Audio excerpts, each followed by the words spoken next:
Ens trobem a la platja del Calau, una platja preciosa amb sorra gruixuda, un lloc fantàstic per prendre el sol, però que antigament era un lloc de treball, un lloc de molta activitat, on hi havia els llaguts, els ormeigs de pesca i les dones remendaven les xarxes.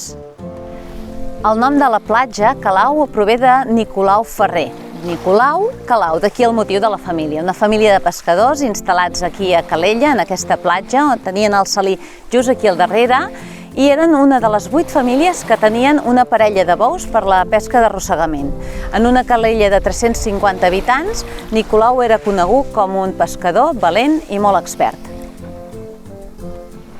La vida de pescadors sempre ha sigut molt perillosa. Per això no és d'estranyar que en esglésies i ermites hi haguessin exvots encomanant-se per un viatge o donant gràcies per haver salvat la vida després d'una experiència de vida o mort. Aquest és el cas de Nicolau Ferrer. Un dia va sortir a pescar i ja no va tornar. La gent de Calella, preocupada, va anar a buscar-lo però no el va trobar. Al cap d'uns dies van celebrar el seu funeral sense haver trobat el seu cos. Un dia, al cap de 2 mesos, davant l'eslai de la seva esposa, Nicolau es va presentar a casa seva.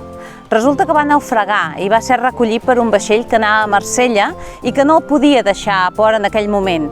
Per tant, va haver que esperar el viatge de tornada al cap de 2 mesos.